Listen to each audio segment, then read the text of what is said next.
experiment with this new Bluetooth headphone seems to have worked. I don't know if it makes a difference to you in terms of whether I'm wearing a headset or these earphones, but nonetheless, let's move on with this idea. So we talked about the reduced inequality at a global scale leading to local cooperation and pro-social behavior, which is very important for any climate action and sustainability. This paper is along the same way, collaboration as a pathway to sustainability. So it's not talking about what can induce cooperation, it's just talking about what collaboration can actually mean. So when we say cooperation, communication, collaboration, and so on, there are different meanings, different levels of engagement from an individual into multiple individuals or groups. So we'll read a little bit about that. This is not from the same series. This is from a journal called Sustainable Development, and the paper is a bit old, 2007, but doesn't matter. Has fantastic points that I wanted to read off in the context of our evolutionary traits, which is addressed here to some extent. So collaboration as a pathway for sustainability by Rodrigo Lozano. Conventional individualistic behavior with their quest for profit maximization and wealth accumulation have created economic, environmental, and social imbalances in today's world. So that's a more general statement. These imbalances threaten to become worse in the coming years, decades, and centuries. Well, we don't know that far, but calls and efforts towards sustainable development seek to establish a dynamic equilibrium among these elements, so economy, environment, and social societies. So these are the three factors. And we talked about this in the context of what Herman Daly says, is environment separate from economy and society, or should we consider that economy and society are within the environment? So the more we exploit, the more economic growth we want, less room there is in the environment for the energy in and heat out dissipation and so on. So you can go back and look at those podcasts. One of the key elements in the transition towards a more sustainable societies is collaboration. One of the key elements in the transition towards more sustainable societies is collaboration. This research presents three game theory tools to help rationalize that collaborative behaviors offer better results than individualistic ones. The first presented is the prisoner's dilemma, which I have discussed in the context of adaptation and sustaining the commons from the book by Andrews and Janssen. The second is the tragedy of the commons, a tool similar to prisoner's dilemma, but with more actors increasing the complexity. We talked about how Eleanor Ostrom's ideas about sustaining the commons work very well in small scale commons, but for a global problem like climate change mitigation, it becomes much more complicated in applying it. But similarly, the tragedy of the commons, we'll look at John Hardin's Hadron, Hardin. Uh, we'll come back and I keep forgetting. 1961 paper. It's about open access situation that he talks about. That's what is meant here. So the commons and open access systems are not the same. So we'll talk about this a bit more. Okay. The third Nash equilibrium offers a mathematical way to attempt to reach a system's optimum, i.e., to obtain the results that would, in a totality, benefit all the players. So the payoff is not maximized to everybody, but the benefit, totality of the benefits is maximized. What are the difficulties there? We'll see. There's some drilling going on across the street here. I have my windows open because I live without an AC and there's a nice breeze, but I have to live with the sound. I will check the sound and see if it's really affecting my recording. Okay, so Nash equilibrium increases the totality of benefits for all the players. The tools are linked to sustainable development problems. So it's a more of a heuristic approach to say collaboration is the best approach to sustainability. And remember that sustainability is not a local thing. Everybody has to be sustainable locally, and it has to add up to global sustainability. That's what we mean by totality of the payoffs to all players, right? As an introduction, I think this will split into two podcasts because it's a bit long, but I want to read the whole thing because it's got some really nice points. The dominant socioeconomic paradigm, BSP, based on neoliberalism, has led to individualistic behaviors becoming increasingly pervasive in today's societies, particularly those of high income countries. Individualistic behaviors are inherent to the Homo economicus, the cognomen given to human beings that are greedy and self-interested, base their decisions purely on rationality, have an insatiable wish to accumulate material resources, and attempt to maximize their utility while minimizing their costs. It's a very broad allegation, but let's say this is generally true, even though you should remember in the Eleanor Ostrom's work, we looked at case studies that say uh, rational choice is not always what emerges when you analyze how people make choices in groups around common goals. Keep that in mind. But capitalism, rich countries rely on this, depends on you doing your best to get an advantage economically, build something, sell as many as you can, start a startup, sell it off, make a lot of money. So it's all about how you can maximize your income. Such individualistic behaviors have created increasing imbalances between economic, environmental, and social dimensions, straining the world's carrying capacities in the sense of how much population can be supported by the planet, considering we have solar energy coming in, converted into food, and then everything else. And then we are digging up fossil fuels and burning them and creating global warming as well, which affects the carrying capacity. This article addresses the following questions. How might we achieve the two necessary dynamic equilibria, the one between today and tomorrow? So we are worried about climate change and impacts not only today but also tomorrow, and the other between economic, environmental, and social dimensions, where each has the same weight and importance in a world where all the indicators point to the short-term economic considerations being given preeminence over the others. Okay, so how will we manage these things today and tomorrow, and the balance between economic, environmental, and social dimensions with this intrinsic evolutionary focus on short term, right? We have discussed this elsewhere about how human beings can think about the long term in terms of ensuring their house, their health, their car, and saving for their kids and posterity, and no limits on how much we want to save. We have no sense of how much is enough, right? All those things have to be kept in mind. Population growth and individualistic behaviors in a resource-limited planet have led to the overexploitation of natural resources like forests, groundwater, and fisheries.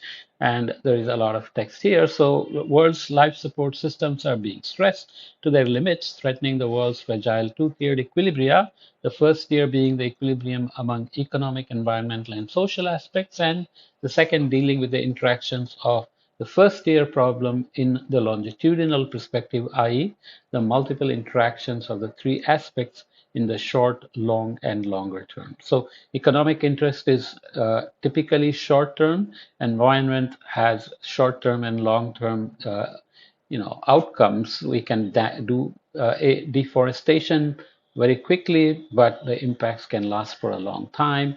And of course, social aspects, how inequalities, cultural evolution, and conflicts evolve in the short, long, and longer term. Calls and efforts for sustainability and its principles seek to dynamically re-establish these complex equilibria. In such re-establishment, individual, local, and global needs must be addressed and fulfilled for the short term as well as for the long and longer term. That's what we would mean by sustainable development. What do they want? It's hoped that the ideas presented in this paper will drive Homo economicus into fast extinction and allow a new breed of humans, Homo socii collaboratus, collaboratibus, Homo socii collaborativus. Collaborativus.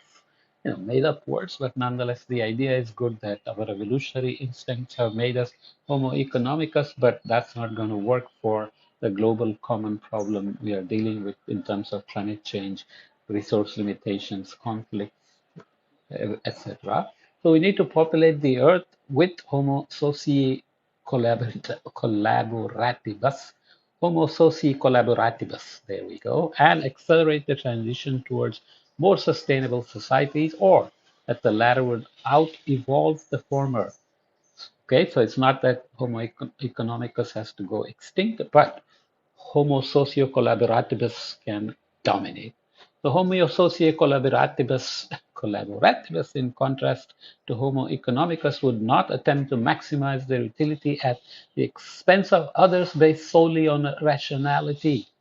Instead, they would look to obtain, through collaboration, the optimum in their society or system, where each of the parties would make a decision that would offer them the best possible gains, but being constrained by the strategies of the other parties that would also make them have the best possible gains, i.e., the decisions of each of the parties are a function of what the others prefer, what restrictions they want to impose, and so on. Okay, so what is happening? Collaboration as a pathway for sustainability is then investigated here to answer this question by building upon three game theory tools to develop the proposition that progress depends on reversing the trend towards increasing individualism and moving towards greater collaboration. The prisoner's dilemma is one, the tragedy of the commons is the other one, and the Nash equilibrium is the third one. We'll see that this is the best, even though it's a linear system, and there are many, many, many barriers in terms of our intrinsic uh, evolutionary traits as well as how the system works, whether it's a democracy or not. Okay, so we've discussed prisoner's dilemma before, as I said, also tragedy of the commons in the adaptation course.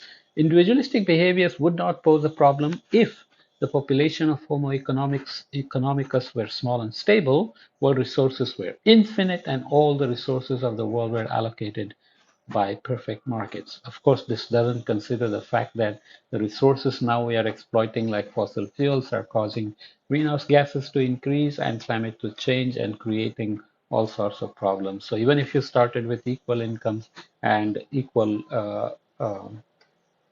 access to resources, you would still end up with climate change and have a lot of problems. Unfortunately, these conditions are obviously not present. The population of the world is now over 6 billion people.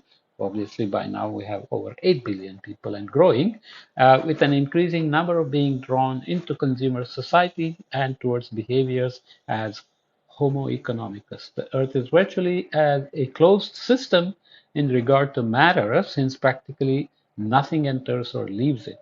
The markets that meet the needs of those living beyond a subsistence existence across this planet are widely acknowledged to be imperfect due to a lack of information, transaction costs, and free and fair choice, and the social and environmental costs of much of our production and consumption activities that remain unmet. Okay, so what is collaboration? The title uses collaboration as the way to achieve sustainability. This is used in different ways. So communication is how persons understand each other and how information is transferred in organizations. That doesn't necessarily result in collaboration. Coordination looks to inform the parts of a system as how and when they must act. Okay, that's coordination. It provides a framework that looks for efficiency forces that otherwise would be divergent, so that coordinated efforts are more efficient and effective. Cooperation is about talking, taking, and sharing the values of the group. So however you are organized by a state, language, religion, etc., cooperation is possible. Humans evolved as a cooperative species.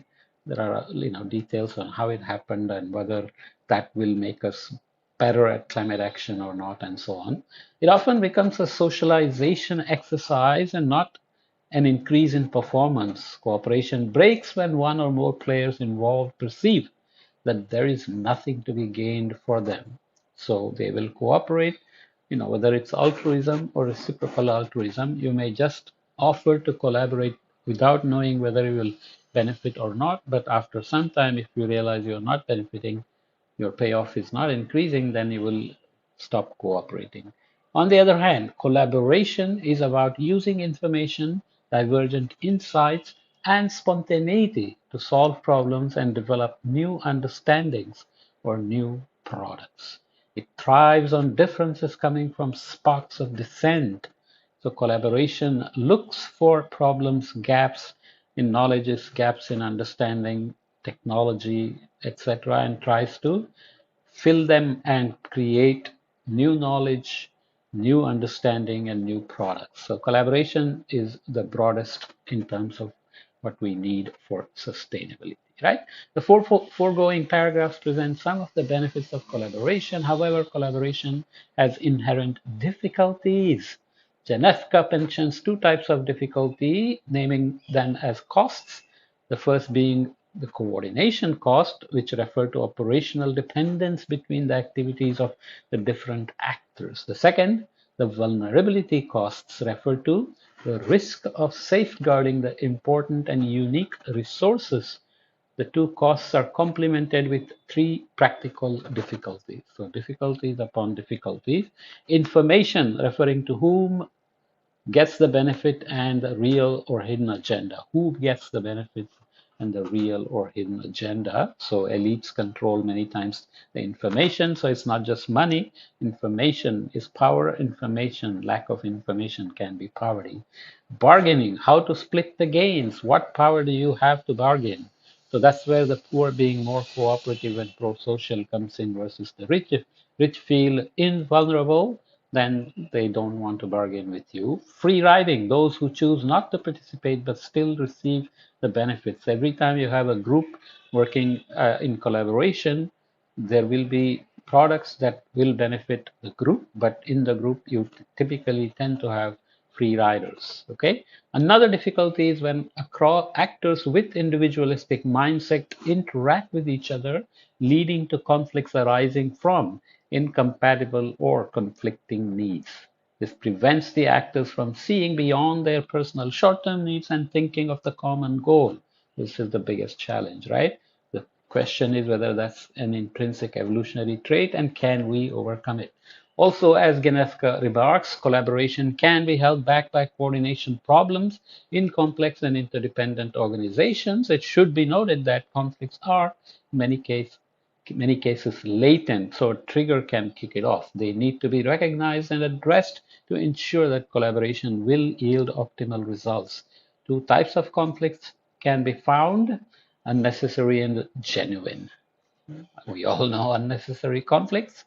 Genuine conflicts are also well known. Within unnecessary, readily managed conflicts, there are three types: relationship conflicts, data conflicts, value conflicts. So it could be lack of information, strong emotions, misconceptions, stereotypes, different views, value systems, day-to-day value, terminal values, self-definition values, and so on. With genuine conflicts, inevitable and difficult to avoid because we are all different groups, different backgrounds, different values, different cultures, different geographical locations.